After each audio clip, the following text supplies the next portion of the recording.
Bismillahirrahmanirrahim. Assalamualaikum warahmatullahi wabarakatuh. Waalaikumsalam warahmatullahi wabarakatuh. Alhamdulillah, alhamdulillahirabbil alamin. Wa bihi nasta'inu ala umuri dunya waddin.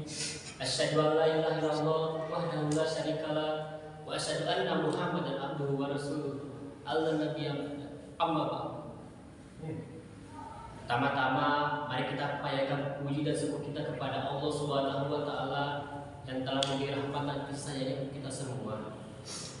Salawat serta salam, mari kita limpahkan kepada Nabi kita Nabi Muhammad Sallallahu Alaihi Wasallam yang telah membuat dari zaman kegelapan menjadi zaman terang benderang. Semoga syafaatnya bisa menjadi amal ibadah kita semua. Amin ya Allah ya Rabbal Alamin. Amin. Mungkin pada hari ini izinkan saya akan memaparkan suatu materi kultum tentang dakwah Nabi Muhammad Sallallahu Alaihi Wasallam. Nah di sini Rasulullah Sallallahu Alaihi Wasallam mengawali dakwahnya dengan rahasia atau siriyah.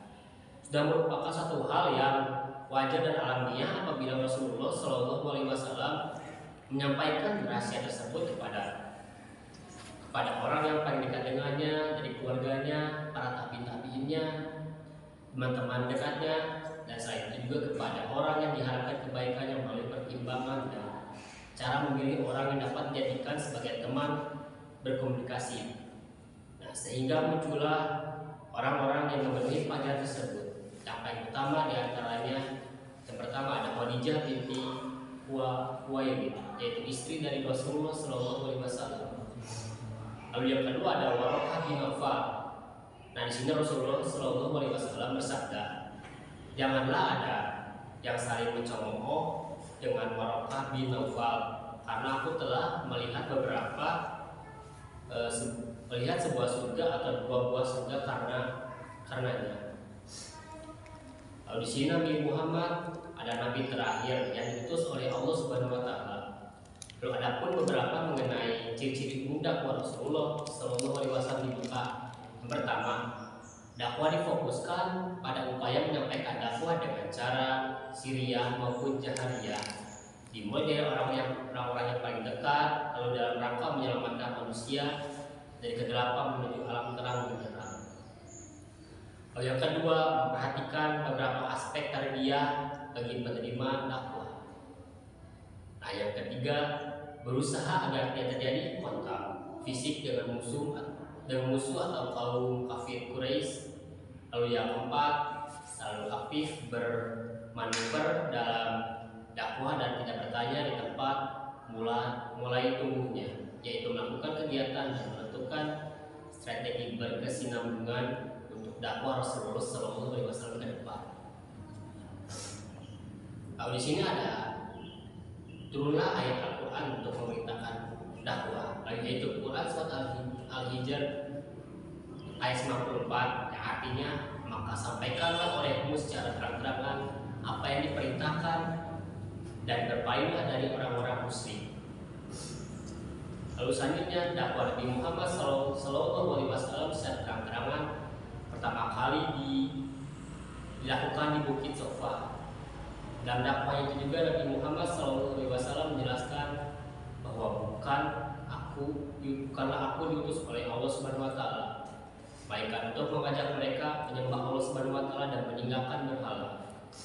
Lalu kafir Quraisy yang mendengar dakwah Nabi Muhammad Sallallahu Alaihi Wasallam tidak percaya sama sekali, bahkan mereka mendustakannya. Misalnya mereka juga melemparkan kotoran unta kepada Nabi Muhammad Sallallahu Alaihi Wasallam dan melempari batu juga. Untuk apa? Agar mengganggu dakwah Rasulullah Sallallahu Alaihi Wasallam. Dan di sini juga ada dakwah Nabi Muhammad juga secara tanda-tanda untuk kedua kalinya dilakukan dengan mengumpulkan keluarganya di Bukit Sofa. Waktu itu diikuti oleh 40 orang termasuk Abu Lahab. Lalu isi dakwah Nabi Muhammad SAW dan dakwah secara terang-terangan yang kedua kalinya adalah peringatan dan ancaman Allah Subhanahu Wa Taala bagi orang-orang yang tidak beriman.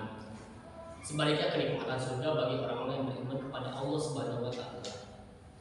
Lalu yang kedua disebutkannya pada hari akhir kelak beliau tidak dapat memberi pertolongan kecuali amal perbuatan sendirilah yang dapat menyelamatkannya di dunia akhirat nanti. Dan ketiga, ada pertolongan kepada keluarga supaya dapat membantu dan dapat memelihara Islam. Demikianlah kultum yang dapat saya sampaikan. Semoga apa yang saya sampaikan menjadi syafaat untuk kita semua. Mohon maaf mungkin apabila dalam dakwah saya atau kultum saya banyak kesalahan saya saat penyampaian, karena saya juga masih banyak belajar.